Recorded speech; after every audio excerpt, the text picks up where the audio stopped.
ہمارے ساتھ محمد شاہد بھی موجود ہے. ان کا تعلق جو ہے وہ الرشیدیہ سے ہے اور کوئٹہ سے ان کا تعلق ہے. یہ یہاں پر آئے اور یہ جو عربی ادب ہے ان سے بھی ان کا لگاؤ ہے. اس سے بات کریں گے. السلام علیکم. وعلیکم السلام ورحمۃ اللہ وبرکاتہ. سب سے پہلے یہ بتائیں کہ چھوٹے سی عمر میں آپ کو مطلب ہے کہ ادب 50 سال مطلب ہے کہ آپ آگے کیوں جا رہے ہو؟ اصل میں نے تقریباً 8 سال پہلے حفظ کیا تھا. پھر میں نے اس کے بعد عربک لینگویج کورس شروع کیا. جب میں نے عربی پڑھی تو مجھے ایسا لگا کہ عربی میں باتوں کے علاوہ ایک اور چیز ہے جو زیادہ پرکشش ہے, جو آدمی کو اپنی طرف کھینچتی ہے, وہ ہے اس کے محاورات, اس کی فصاحت, اس کے اندر جو خوبصورتی ہے. جب میں نے اس خوبصورتی کو جانچنے کی کوشش کی تو مجھے پتہ چلا اس کے پیچھے ادب ہے. پھر میں نے سوچا یہ ادب کیا چیز ہوتی ہے, تو پھر میں نے ادب کا مطالعہ شروع کیا. عربی کے جو لٹریچر تھے پرانے زمانے کے, اس زمانے کے, اس کو پڑھنا شروع کیا. تو پھر مجھے ادب کی بھی اقسام ملے. کچھ نظم تھے, کچھ نثر تھے, کچھ غزل تھی, اس میں مدح, ذم, مختلف کیفیات تھی, ہجو تھی. تو پھر میں عربی کو پڑھتا گیا عربی کے مختلف فنون کو پڑھتا گیا. اور الحمدللہ ابھی عربی میں اتنی مہارت پیدا ہو گئی ہے کہ ہر سال جو ہے نا قطر ڈیبیٹ والے ایک مقابلہ کرتے ہیں جو برٹش ڈیبیٹ یعنی مناظرے کی شکل میں ہوتے ہیں.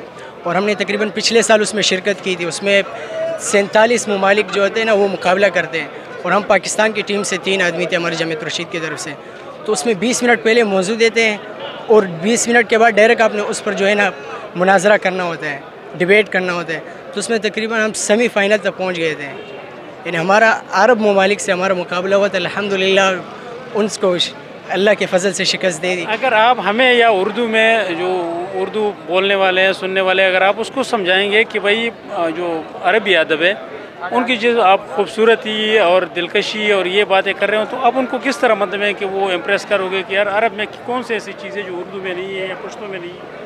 اصل میں عربی زبان تو ہے نا وہ ایک معجزہ ہے. صاف بات یہ ہے کہ اس لیے اللہ تعالیٰ نے عربی زبان میں قرآن اتارا اور اس کو ایک معجزہ قرار دیا. اس جیسے زبان تو مشکل ہے کہیں ملے. اور اس کے ایک معجزہ یہ ہے کہ زبانیں چینج ہوتی رہتی ہیں, لیکن عربی ابھی تک جو ہے نا ویسے کہ قرآن ہم سب پڑھتے ہیں اور سمجھتے ہیں, عرب سمجھ جاتے ہیں. لیکن اب انگلش اٹھا کے دیکھ لو, جو دوسری عالمی جنگ ہے اس سے پہلے کی جو انگلش ہے نا, جو شیکسپیئر والوں کی انگلش ہے, اس کو پڑھنے میں بہت مشکلات ہوتی ہے. انگلش چینج ہوتی رہتی ہے. تو میں نے جب عربی پڑھی, عربی کے بعد پھر میں نے پشتو کا تو ادب پڑھنا شروع کیا. تو میں نے موازنہ کیا کافی چیزیں جو ہے نا پشتو کے ادب میں جو ہے وہ عربی سے ریلیٹڈ ہے. مثلا عربی کی جو ادب کی ابتدا ہے نا وہ قبلی نظام تھا. مطلب قبائل جس کو ہم کوچی بھی پشتو میں کوچی کہتے ہیں, مطلب ایک جگہ نہیں بیٹھتے, خانہ بدوش ہوتے ہیں. تو عرب بھی بالکل اس طرح تھے. اس میں جو ہے نا ان کے اندر جو ہے نا شجاعت کے اوپر اشعار گانا پڑھتے تھے, قصیدے پڑھتے تھے. جو ایک جگہ رہتے نہیں تھے, چلے جاتے تھے تو محبت ہو جاتی تھی, اور محبوبہ بھی جو ہے نا کیا ہو جاتے تھے, قبیلہ لے کے دوسری جگہ چلے جاتے. تو پھر وہ پورے سال روتے روتے جو ہے نا ان کی گیت گاتے تھے, غزل گاتے تھے. تو پشتو میں بھی اس طرح کے گیت ہے. ایک اور چیز پشتو میں جو ہے نا سخاوت ہے, جود ہے, کرم ہے, وہ عربی میں بھی ہے. تو اس جیسے اکثر چیزیں جو ہے نا, پھر عرب جو ہے نا وہ پرانے قبیلے جو تھے وہ اکثر لڑائی کرتے رہتے تھے. پشتونوں کی بھی شجاعت, اور اس کی وجہ سے وہ کسی کو اپنے اوپر جو ہے نا حاوی نہیں ہونے دیتے. تو اس لیے وہ کافی شجاع ہے. ان کے بھی جو ہے نا آپ کو اس طرح کے قصیدے بہت زیادہ ملیں گے. تو چونکہ میں عربی سے بہت زیادہ متاثر ہوں تو مجھے موقع چاہتا ہوں کہ عربی میں بھی میں اس بارے میں کچھ کہوں. تو عربی میں بھی چلو آپ کو موقع دے دیتے, لیکن آپ کیا سمجھتے ہیں کہ یہ اردو جو عالمی کانفرنس ہے اس میں بھی ایک عربی ایک سیشن ہونا چاہیے تھا, مطلب ہے کہ اس حساب سے عربی سیشن تو ہونا چاہیے کیونکہ ایک اسلامی ملک ہے. باقی چونکہ یہاں عربی جو ہے نا کی بولی نہیں ہے, یہاں کی عربی مطلب عوامی بولی نہیں ہے, تو اس لیے انہوں نے نہیں رکھا. تو اس کے کچھ وجوہات ہوں گے, لیکن میرا کہنا ہے اگر انگلش رکھی جاتی تو پھر عربی لازمی تھا. نہیں, یہاں پر انگلش نہیں ہے, یہ اردو کے علاقائی زبانوں کی, اس لیے اعتراض نہیں کرنی چاہیے. اگر انگلش نہیں ہے تو اس لیے اعتراض نہیں بنتا کہ عربی کیوں نہیں ہے. عربی میں ہمیں کیا مطلب کیا عربی میں سب سے پہلے تو مجھے بہت خوشی ہو رہی ہے, اس خوشی کا میں اظہار کروں گا. اسے انه يسرني والله كثيرا والله ان حفله رائعه لكل خير جامعه عن كل سوء مانعه الى الوحده داعيه والى الحق ساعيه. والله إنها لغات الشعب, لغات الوطن, الأردية, البشتوية والسندية والبلوشية كلها.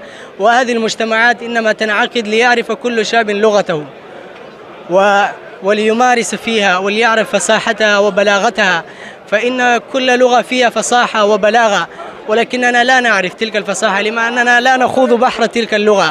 مثلا أنها لغة بشتوية فيها النظم والنثر، فيها المدح والذم، فيها الهجو، كل شيء فيها، ولكننا لم نطلع فيها. أن الشعراء يحاولون كثيرا أن يعرفوا الناس على ذلك، ولكنهم لا يجدون المجتمع. فهذا والله فرصة رائعة، مجتمع الشعب بشتون كله هنا مجتمعون.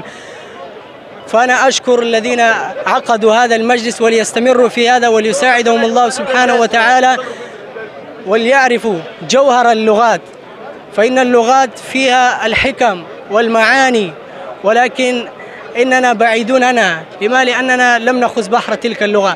أشكركم جميعا، وفقكم الله. والله كثير اردو میں بھی ہمیں سمجھائیں کہ آپ نے جو عربی ادب کی بات کی کیا؟ میں نے یہ کہا ہے کہ دیکھو بہت خوشی کی بات ہے، مجھے بہت خوشی ہو رہی ہے کہ یہ لوگ جو ہے نا اپنے عوام کو جو ہے نا ان کی جو لغات ہے، مختلف لغات، اس کے اوپر جمع کریں، ان کو بتائے کہ آپ کی زبان کی جو فصاحت ہے، وہ بلاغت ہے، وہ کس حد تک ہے۔